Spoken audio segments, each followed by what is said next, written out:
तो सुबह सुबह नहा धो के हम सब चल देते हैं करीला धाम, जो कि मध्य प्रदेश के अशोकनगर ज़िले में स्थित है। तो इस गाड़ी में मेरी मम्मी बैठी हैं, मेरा प्यारा सा भतीजा, दादी और मेरी प्यारी भाभी और बड़े भैया हैं, और साथ में मेरा बेटा। तो हम लोग जा रहे हैं करीला धाम, जहाँ पे माँ जानकी जी का प्रसिद्ध टेम्पल स्थित है, उनके दर्शन के लिए। तो सामने जो गाड़ी चल रही है वो बहुत ही पुरानी गाड़ी है, जिसे बैलगाड़ी बोलते हैं। आप लोग देख के कमेंट करके बताइएगा कि आपके यहाँ इस गाड़ी को क्या बोलते हैं।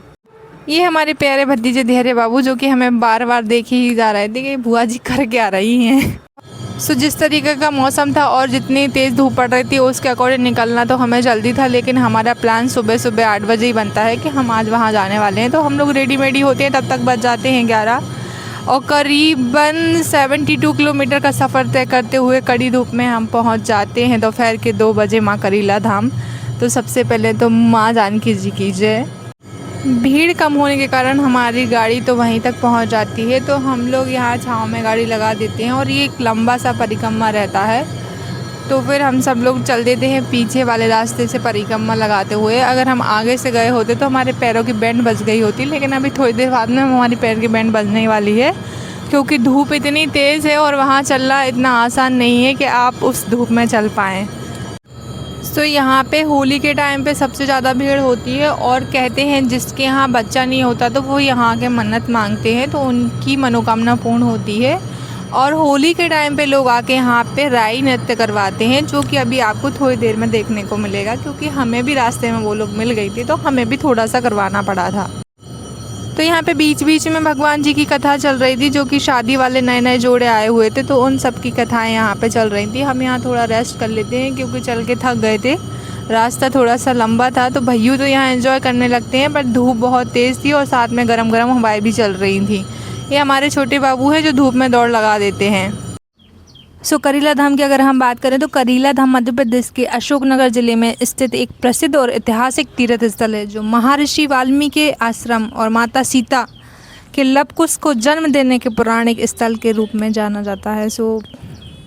परिक्रमा करते टाइम हमें यहाँ पे कुछ नर्तकियाँ मिल जाती हैं, जो कि राई नृत्य करती हैं, और जिनके यहाँ बच्चे होते हैं तो वो यहाँ पे राई करवाते हैं, मतलब बधाई या राई बोल सकते हैं।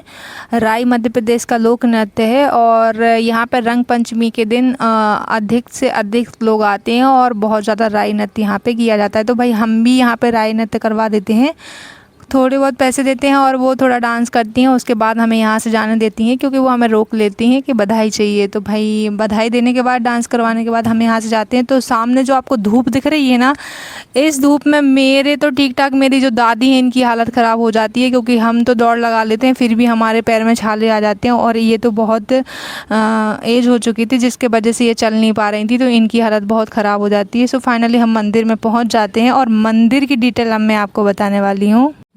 अगर राई और बधाई नृत्य की बात करें तो पौराणिक मान्यता है कि जब लव कुश का जन्म हुआ था, तो आसमान से अप्सराओं ने यहाँ आके नृत्य किया था। इसी परंपरा के अनुसार जब किसी की मन्नत पूरी होती है, तो वो रात भर यहाँ पर बधाई यानी कि राई नृत्य करवाते हैं।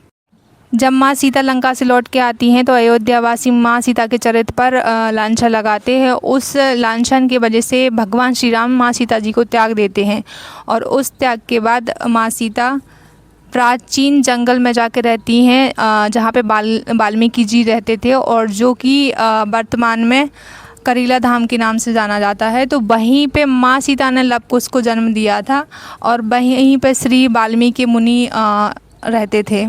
सारी डिटेल बताने के बाद हम आ जाते दर्शन करने के लिए, और यहाँ हम प्रणाम करते हैं। तो भाई आजकल के लोग तो बस अपना हाथ ज़मीन पर टच करते हैं, लेकिन पुराने लोगों की प्रणाम करने का तरीका देखिए। हमारी दादी हैं, इनका 15 मिनट तक तो सर ज़मीन से ऊपर नहीं उठता है, और ये हमारे प्यारे बेटा जी हैं, ये प्रणाम तो दूर, यहाँ इनको मस्ती करने मिल गया था, ज़मीन मिल गई थी, तो ये बस पूरे में भाग रहे थे।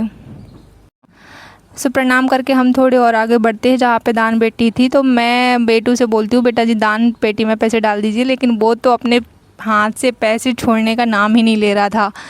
बड़ी मुश्किल से उसके हाथ से पैसे छुड़वा के और हम आगे बढ़ते हैं। तो बस आप लोग देख सकते हैं, ये माँ जानकी जी हैं, जिनकी स्थापना यहाँ पे हुई है, और केवल एक ये मंदिर है जहाँ भगवान राम के बिना यहाँ पे ये माँ सीता स्थापित हैं। सो एक परिक्रमा लगाते हैं, माँ के दर्शन करते हैं और उसके बाद थोड़ा सा रेस्ट करने के लिए हम वहीं बैठ जाते हैं। तो बेटू जी तो हमारे बहुत मस्ती करते हैं, सारे उसमें घूमते रहते हैं, लेकिन इनको पकड़ना पड़ता है क्योंकि गर्मी बहुत तेज़ रहती है, जिसकी वजह से वहाँ के टाल्स बहुत गर्म थे। थोड़ी दूर अगर ये आगे चले जाते तो बस इनके रो रो के बुरा हाल हो जाता, क्योंकि हमारे पैर की जो बैंड बजी थी वो हम ही जानते हैं। और ये हमारे प्यारे से भतीजी हैं, ये भी बहुत मस्ती करते हैं। इनको पकड़ना भी थोड़ा मुश्किल काम है क्योंकि ये बिल्कुल तूफ़ान की तरह भागते हैं। सो हम तो वहाँ बैठ के दर्शन कर रहे थे और थोड़ा रेस्ट भी कर रहे थे, और भैया लोग वहाँ पे मस्ती कर रहे थे। सो थोड़ा रेस्ट करके और हम फिर खाना खाने चल देते हैं, और खाना खाने के बाद हम निकलते हैं वहाँ से, क्योंकि हमें वहाँ से जाना था रणछोड़। तो रणछोड़ का ब्लॉग मिलेगा आपको नेक्स्ट वीडियो में, वहाँ के भी मैं आपको सारे भगवान जी के दर्शन करवाऊँगी। अगर आपको मेरा वीडियो पसंद आता है तो प्लीज़ चैनल को सब्सक्राइब, लाइक, शेयर ज़रूर कीजिएगा। Thank you so much. आपका सपोर्ट मेरे लिए बहुत ज़रूरी है।